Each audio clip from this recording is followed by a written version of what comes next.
자, 오늘 아주 흥미로운 질문 하나 던져보면서 시작할게요. 우리가 사회의 여러 문제들을 해결하려고 할 때 과연 얼마나 합리적일 수 있을까요? 사실 현대 정책이나 정치의 근간이 바로 이 합리성에 대한 믿음이거든요. 인간은 이성으로 문제를 해결할 수 있다. 뭐 이런 거죠. 근데 만약에 이 믿음의 토대 자체가 흔들린다면 어떨 것 같으세요? 오늘 다룰 내용의 핵심을 꿰뚫는 문장이 바로 이건데요. 정말 놀랍지 않나요? 우리의 뇌가 세상의 진실을 파헤치기 위해서가 아니라 오히려 진실을 숨기고 최소한의 단서만으로 생존하도록 진화했다는 거예요. 이게 바로 모든 이야기의 시작점입니다.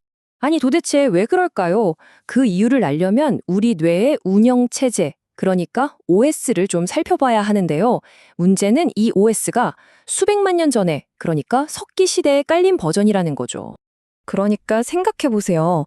이 구닥다리 석기시대 뇌로 지금처럼 복잡한 현대사회를 살아가려니 당연히 충돌이 날 수밖에 없겠죠. 이걸 전문 용어로 진화적 부조화라고 부릅니다. 좀 더 쉽게 비유하자면 우리 뇌는 왼쪽에 보이는 저런 자연 세계에 최적화된 하드웨어예요. 자극도 규칙적이고 경계도 명확하고 직접 눈으로 보고 만질 수 있는 세계 말이죠. 그런데 지금 우리는 이 하드웨어에다가 오른쪽의 이 복잡하고 추상적인 사회세계라는 최신 소프트웨어를 억지로 돌리고 있는 셈입니다. 당연히 버벅거리고 오류가 날 수밖에 없겠죠. 자, 그럼 이 엄청난 간극을 우리는 어떻게 메우고 있을까요? 바로 언어라는 도구를 사용해서죠. 근데요, 여기서 또 다른 문제가 생깁니다. 이 언어라는 도구가 우리가 생각하는 것처럼 그렇게 공정하고 중립적인 도구가 아니라는 거예요.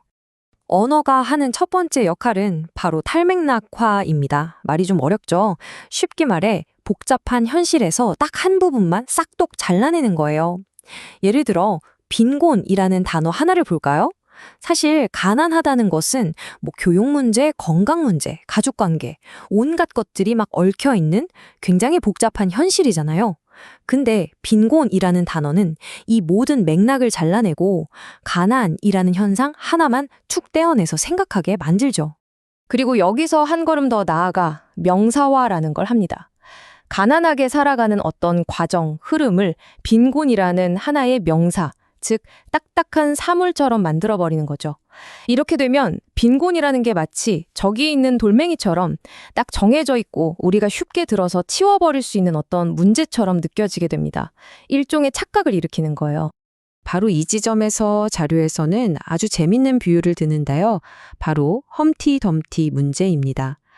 여러분 동화에 나오는 험티덤티 아시죠? 담에서 떨어져서 와장창 깨져버린 달걀이잖아요. 괌의 모든 신하들이 와도 다시 붙일 수 없었죠. 언어가 바로 그렇다는 겁니다. 현실을 이해하기 쉽게 잘게 조각내긴 했는데 일단 한번 조각나고 나면 다시는 원래의 온전한 모습으로 되돌릴 수 없다는 거죠. 자, 그럼 정리해볼까요? 우리에겐 석기 시대에 머물러 있는 뇌가 있고 현실을 조각내버리는 언어라는 도구가 있습니다. 이 두 가지를 가지고 사회를 이해하려고 할 때 과연 어떤 일이 벌어질까요? 바로 사실이라는 아주 강력한 하지만 위험한 환상이 만들어집니다.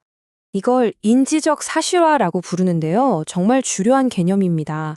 뭐냐면 내 머릿속의 주관적인 해석이 객관적인 사실처럼 느껴지는 현상이에요. 이게 실제 현실과 맞는지 틀리는지는 전혀 중요하지 않아요. 그냥 내 뇌가 이건 빼박 사실이야 라고 아주 강렬하게 느끼도록 만들어버리는 거죠. 그리고 이 과정이 정말 무서운 게 보시는 것처럼 완벽하게 닫힌 순환 구조를 이룬다는 겁니다. 내 해석이 나의 이론이나 신념을 만들고 그 신념은 다시 내 해석을 더 단단하게 만들고 이렇게 계속 맴도는 거죠. 한번 이 고리 안에 갇히게 되면 스스로를 계속 정당화하면서 빠져나오기가 정말 힘들어집니다. 결국 핵심은 이겁니다. 우리는 지도를 현실 그 자체라고 착각하게 되는 거예요. 내 머릿속에 있는 해석이라는 지도를 실제 세상인 현실과 똑같다고 믿어버리는 거죠. 더 이상 이걸 하나의 관점이나 해석으로 보지 않고 그냥 부인할 수 없는 팩트로 여기게 되는 겁니다. 자, 바로 이 지점부터 이야기가 정말 위험해집니다. 나의 생각이 곧 팩트다라고 믿는 사람들이 모여서 집단을 이루고 그런 집단들이 모여서 국가의 정책을 만들려고 한다고 상상해 보세요. 과연 무슨 일이 벌어질까요? 그때부터는 대화가 불가능해집니다. 공통의 기반 자체가 사라져버리니까요.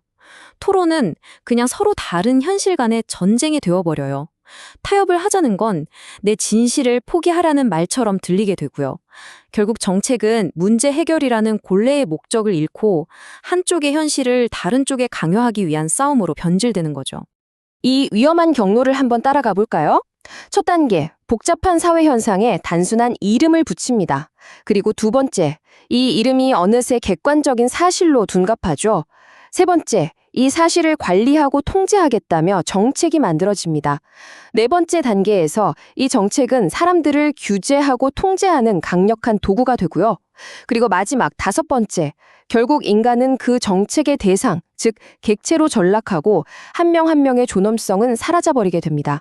자료에서는 이 최종 단계를 정말 소름 끼치는 말로 표현합니다.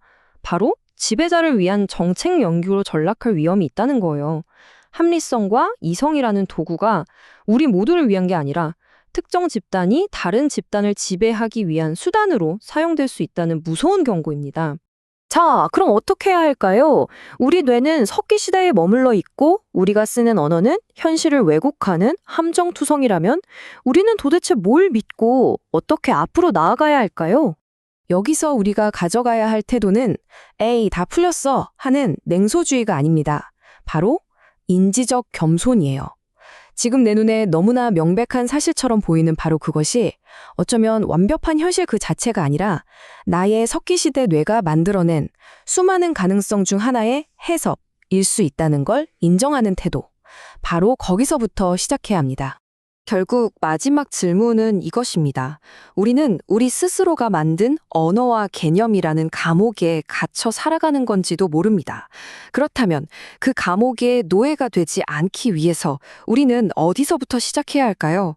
그 열쇠는 과연 어디에 있을까요?